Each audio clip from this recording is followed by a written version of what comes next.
के वित्तीय वर्ष की पहली छमाही के अंतिम दिन 31 अगस्त को करदाताओं ने 2 करोड़ 55 लाख रुपयों से ज्यादा की राशि का टैक्स जमा किया। कोविड छूट का लाभ प्राप्त करने वालों का रात भर तांता लगा रहा।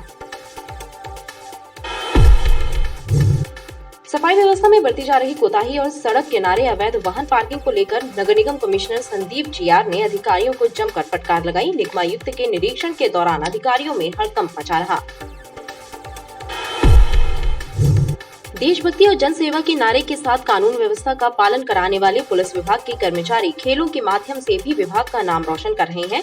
हाल ही में महाकौशल खेल रत्न से सम्मानित विभाग के खिलाड़ियों को एसपी सिद्धार्थ बहुगुणा ने भी सम्मानित किया। इस दौरान पुलिस अधीक्षक ने खिलाड़ियों का उत्साहवर्धन किया।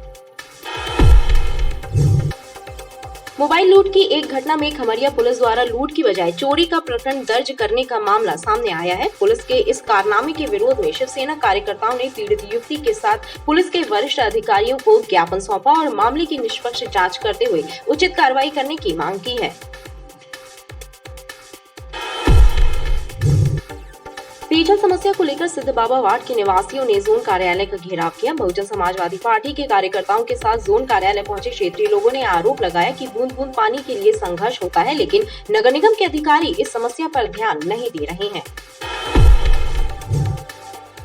प्रदेश में जहां लड़कियों और महिलाओं के सम्मान के लिए तमाम प्रयास किए जा रहे हैं, तो वहीं जबलपुर के एक सरकारी कन्याशाला में एक निर्वस्त्र युवक छात्राओं और शिक्षिकाओं की मर्यादा को तार-तार कर रहा है। शाला की छात्राएं और शिक्षिकाएं स्कूल में निर्वस्त्र घूमते विक्षित युवक की हरकतों से परेशान हैं।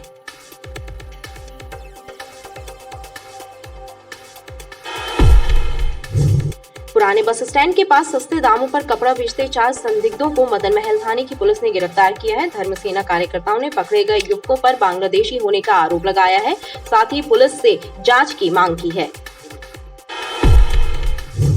देशी विदेशी हथियारों के साथ गिरफ्तार किए गए हिस्ट्री शीटर बदमाश अब्दुल रज्जाक के मददगार भी एसआईटी के निशाने पर हैं। पुलिस ने अब अब्दुल रज्जाक के पुत्र सरताज और उसके गुर्गों को दबोचने के लिए भी शिकंजा कस दिया है। प्रदेश में करीब 1.5 साल के बाद 6वीं से 8वीं तक की कक्षाएं स्कूलों में प्रारंभ हो गई। बुधवार 1 सितंबर से 50% उपस्थिति के साथ कक्षाओं का संचालन शुरू होने से स्कूलों में फिर रौनक लौट आई। हालांकि पहले दिन स्कूलों में छात्राओं की संख्या कम नजर आई। कमरतोड़ महंगाई के बीच तेल कंपनियों ने 1 सितंबर से एलपीजी गैस सिलेंडरों के दामों में फिर बढ़ोतरी कर दी है। अब घरेलू गैस की कीमत में प्रति सिलेंडर 25 रुपए का इजाफा हो गया है।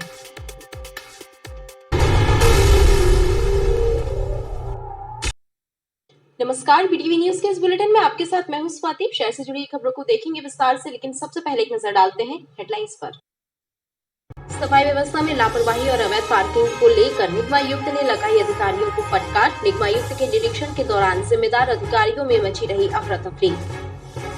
सिद्ध बाबा वार्ड में व्याप्त जल संकट को लेकर बसपा कार्यकर्ताओं ने किया जोन कार्यालय का घेराव। लालमाटी जोन कार्यालय के सामने देर तक मचा रहा हंगामा। और कमरतोड़ महंगाई के बीच तेल कंपनियों ने बढ़ाए एलपीजी गैस सिलेंडरों के दाम। घरेलू गैस के दामों में 25 रुपए का हुआ इजाफा। कमर्शियल सिलेंडर के दाम भी बढ़े। करीब 1.5 साल बाद स्कूलों में 50% छात्रों के साथ 6वीं से 8वीं तक कक्षाएं हुई प्रारंभ। पहले दिन स्कूलों में छात्रों की उपस्थिति रही कम। स्कूलों में कोरोना गाइडलाइन का किया गया पालन।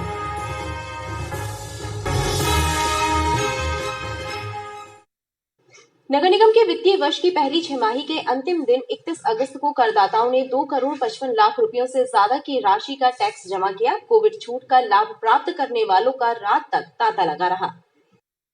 संपत्ति और जल शुल्क पर प्रदेश सरकार ने 31 अगस्त तक कोविड छूट देने की घोषणा की थी, जिसके तहत 31 अगस्त को नगर निगम के खजाने में 2 करोड़ 55 लाख रुपयों से ज्यादा टैक्स जमा हुआ। करीब 3600 करदाताओं ने टैक्स जमा किया।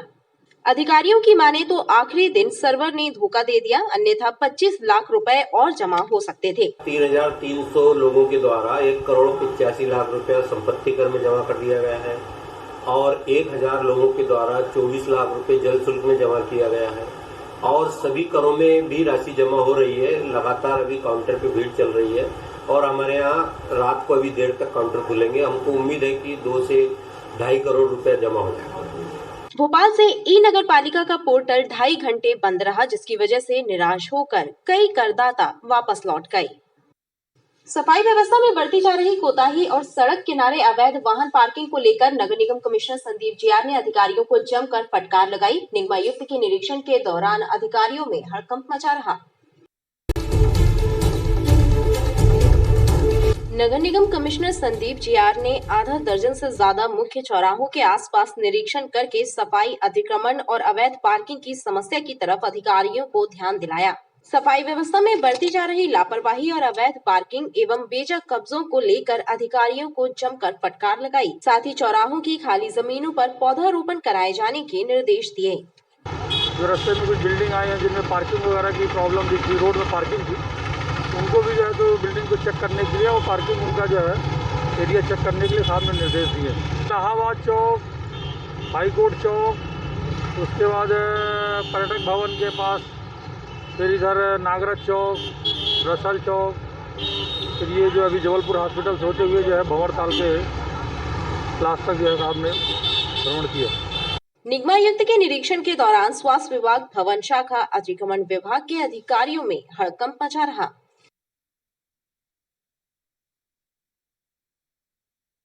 प्रदेश में करीब 1.5 साल के बाद 6वीं से 8वीं तक की कक्षाएं स्कूलों में प्रारंभ हो गई। बुधवार 1 सितंबर से 50% उपस्थिति के साथ कक्षाओं का संचालन शुरू होने से स्कूलों में फिर रौनक लौट आई। हालांकि पहले दिन स्कूलों में छात्रों की संख्या कम नजर आई।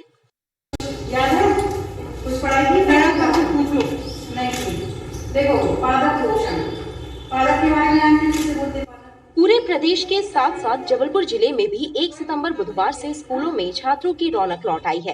करीब 1.5 वर्षों के बाद सरकार के निर्देशों के तहत बुधवार से स्कूलों में कक्षा 6वीं से 8वीं तक की कक्षाएं प्रारंभ हो गयी।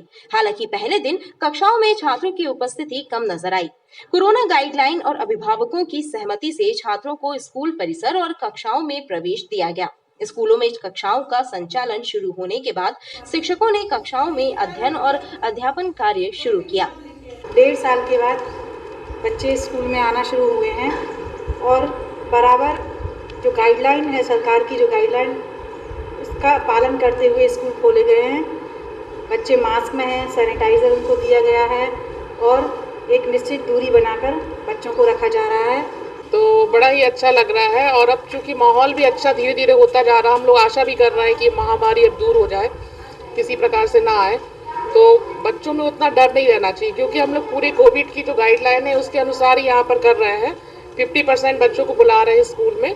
कक्षाओं में छात्रों को गाइडलाइन के साथ दूर दूर बैठाया गया। बच्चे, शिक्षक और स्टाफ सभी मास्क लगाए नजर आए। स्कूलों में प्रार्थना सभा नहीं हुई और स्कूल परिसर व कक्षाओं को सैनिटाइज भी किया गया। पढ़ाई के बारे में बताया, अच्छे से समझाया मैम ने। जो मोबाइल पे नहीं समझ पा रहे थे वो स्कूल आके समझ पाए हैं और मास्क और सैनिटाइजर लेकर आए हैं। मतलब कोरोना संक्रमण काल के कारण करीब 17 माह तक स्कूलों में छात्रों का प्रवेश बंद था, लेकिन अब 50% उपस्थिति के साथ कक्षाएं प्रारंभ की गई हैं। पेयजल समस्या को लेकर सिद्ध बाबा वार्ड के निवासियों ने जोन कार्यालय का घेराव किया। बहुजन समाजवादी पार्टी के कार्यकर्ताओं के साथ जोन कार्यालय पहुंचे क्षेत्रीय लोगों ने आरोप लगाया कि बूंद बूंद पानी के लिए संघर्ष होता है, लेकिन नगर निगम के अधिकारी इस समस्या पर ध्यान नहीं दे रहे हैं।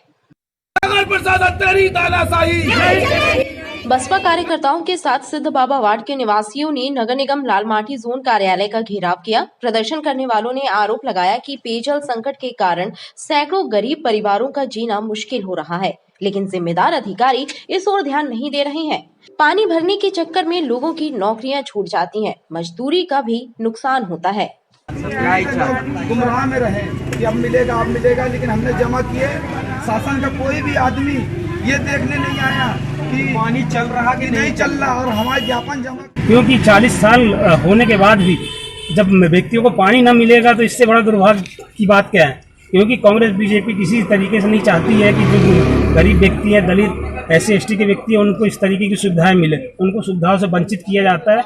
हम लोग आज बहुजन समाज पार्टी के माध्यम से मांग करने आए। और पानी इतनी ज़्यादा स्थिति हमारे महिलाओं की खराब हो गई है कि सड़कों में जाके बेचारी 5 बजे सवेरे से बैठ जाती है पानी के लिए और काम की छुट्टी हो जाती है। मजदूर वर्ग का व्यक्ति पानी भरता रहेगा तो कामों से निकाला जा रहा है। ये शासन से निवेदन है मेरा कि अगर इसमें सुनाई होगी तो ठीक है। अधिकार है हमारा कि अधिकार हमारा मत छीनिए, हमको पानी दीजिए, तो हम लोग और आंदोलन करेंगे, आगे तक ही लड़ेंगे हम लोग। बहुजन समाज पार्टी के कार्यकर्ताओं ने चेतावनी दी है कि यदि जल्द ही जल वितरण व्यवस्था दुरुस्त नहीं की गई तो तीव्र आंदोलन किया जाएगा। कमर तोड़ रही महंगाई के बीच तेल कंपनियों ने 1 सितंबर से एलपीजी गैस सिलेंडरों के दामों में फिर बढ़ोतरी कर दी है। अब घरेलू गैस की कीमत में प्रति सिलेंडर 25 रुपए का इजाफा हो गया है और कमर्शियल गैस सिलेंडर के दाम लगभग 75 रुपए बढ़ गए हैं। कमर तोड़ महंगाई के बोझ से दबी जनता पर तेल कंपनियों ने एक बार फिर महंगाई का बोझ बढ़ा दिया है। 1 सितंबर से तेल कंपनियों ने एलपीजी गैस सिलेंडरों के दामों में बढ़ोतरी कर दी है। एलपीजी घरेलू गैस सिलेंडर के दाम 25 रुपए और कमर्शियल गैस सिलेंडर के दाम लगभग 75 रुपए बढ़ा दिए गए हैं। जबलपुर में घरेलू एलपीजी गैस सिलेंडर की कीमत बढ़कर 891 रुपए 50 पैसे और कमर्शियल गैस सिलेंडर की कीमत बढ़कर 1859 रुपए प्रति सिलेंडर हो गई है। बढ़ती महंगाई से परेशान लोगों में अब आक्रोश नजर आ रहा है। गैस में ये है कि कल जैसे मान लीजिए 860 रुपये की बुक करी और आज सुबह आए तो गैस 891 रुपये की हो गई।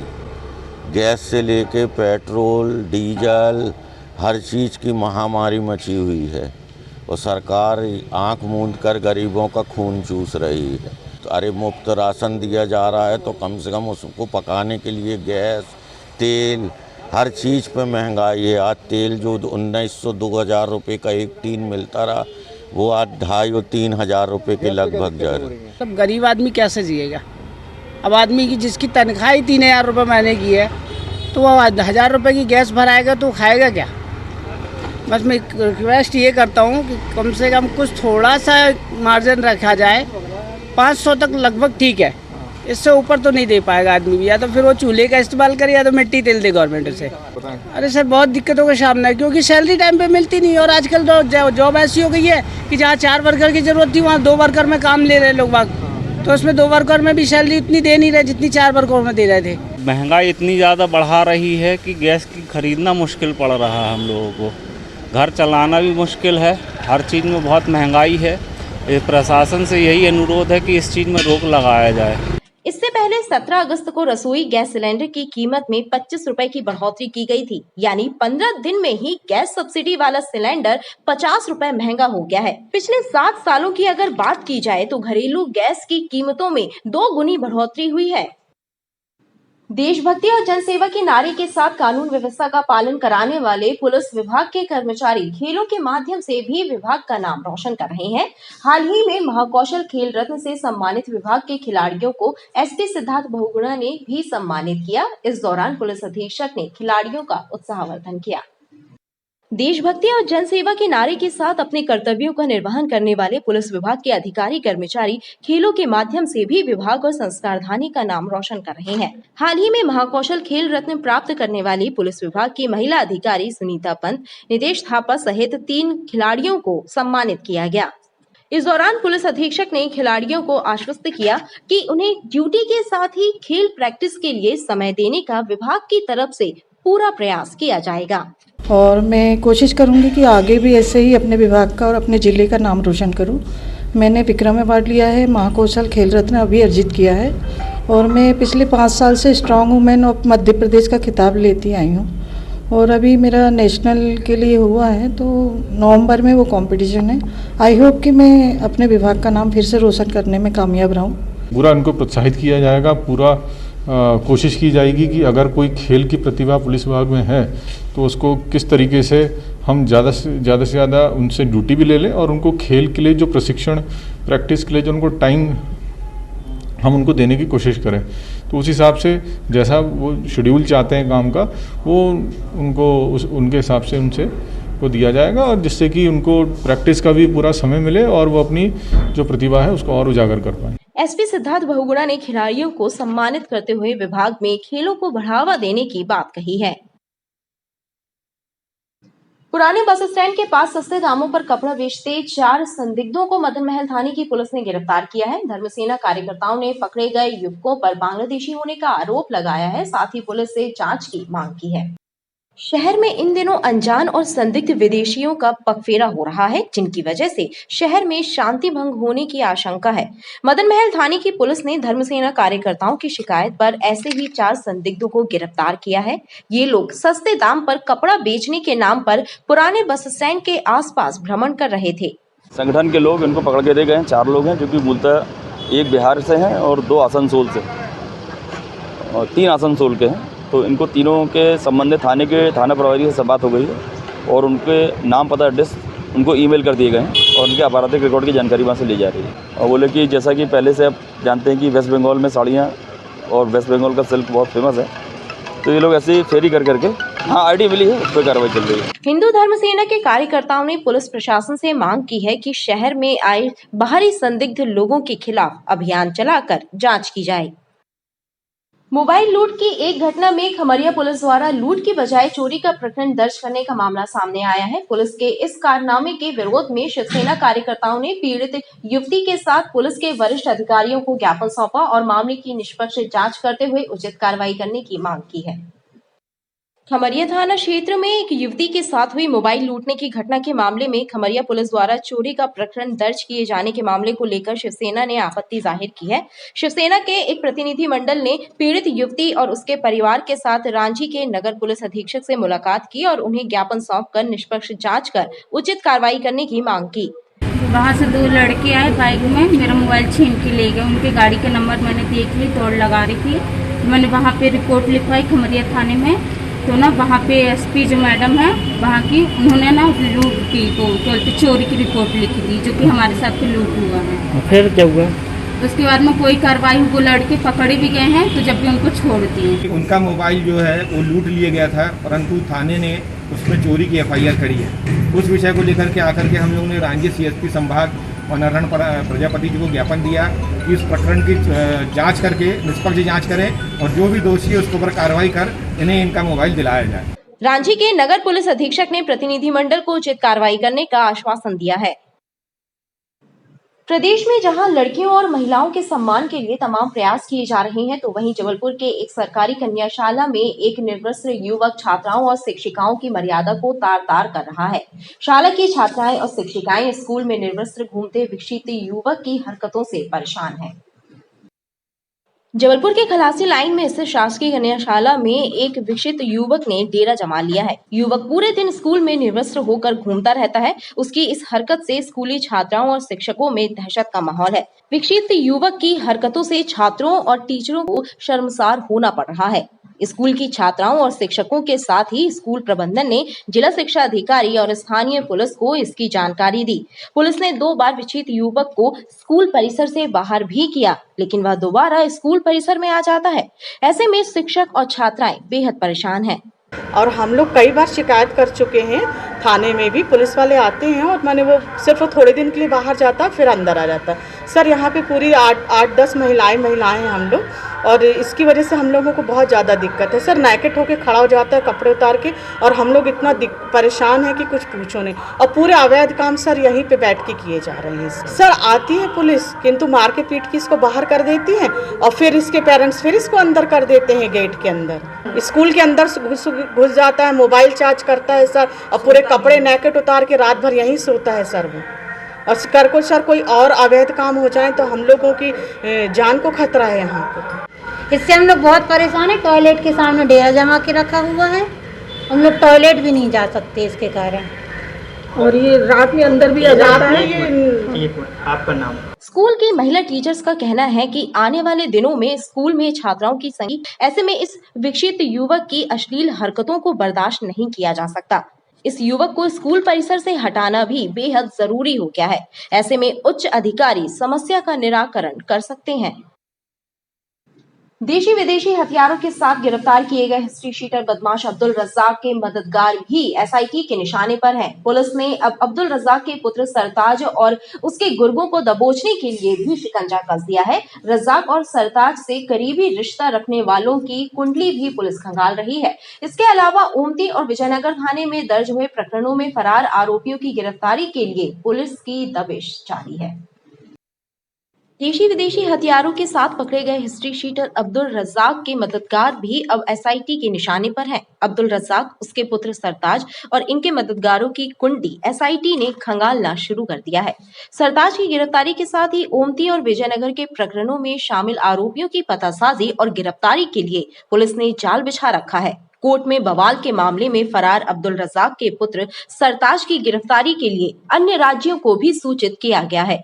पुलिस जल्द ही अब्दुल रज्जाक के भतीजे शहबाज को भी पुलिस रिमांड पर लेने की तैयारी कर रही है, ताकि पुलिस इससे अन्य आरोपियों की जानकारी हासिल कर सके। इधर दूसरी ओर अब्दुल रज्जाक के करीबी माने जाने वाले कमसल इबाद से जब्त किए गए लाइसेंसी हथियारों और कारतूस के मामले में भी पड़ताल शुरू कर दी गई है। जिन्होंने विजयनगर की घटना में जो संलिप्त थे और जो जिला न्यायालय में जो कुछ इनके लोग आए थे, उसके पीछे जो लोग थे, जो लोगों को भड़काने में, वहाँ पे भेजने में, वहाँ उपद्रव कराने की मंशा से जो लोग भेजे गए थे, इसके पीछे जो लोग हैं उनकी पुलिस पूरी तलाशी कर रही है और हर एक जो इसमें दोषी पाया जाएगा, हर एक को आइडेंटिफाई करके उनकी गिरफ्तारी की जाएगी। संपत्तियों की बात करें तो कुछ संपत्तियों की जानकारी भी हासिल कर रही है क्या पुलिस? हाँ जी, वो भी संपत्ति की जानकारी भी निकाली जाएगी और 82-83 की भी कार्रवाई करेंगे। ऐसा कहा जा रहा है कि विदेशों से भी इनके कॉन्टैक्ट हैं, क्या अभी तक की जांच में इस बात की पुष्टि हुई है क्या? जांच चल रही है, जैसे ही कुछ कंक्रीट होगा तो फिर इसमें कार्रवाई आगे होगी। एयरपोर्ट के अलॉट करने की बात भी सामने आई है सरताज को लेके, क्या इस तरह के कोई पत्राचार पुलिस के द्वारा किया गया? अभी अगर उनका कहीं विदेश में होना पाया जाएगा तो फिर अकॉर्डिंगली जो प्रोसीजर, जो विधि सम्मत जो प्रोसीजर है, उसी हिसाब से फिर कार्रवाई की जाएगी। वहीं एसआईटी ने अब्दुल रज्जाक के घर से मिले देशी विदेशी हथियारों की पड़ताल के साथ ही उसकी संपत्तियों की पड़ताल भी शुरू कर दी है। पुलिस को अब्दुल रज्जाक के कनेक्शन पाकिस्तान तक होने के साक्ष्य भी मिले हैं, जिसकी पतासाजी भी की जा रही है। खबरें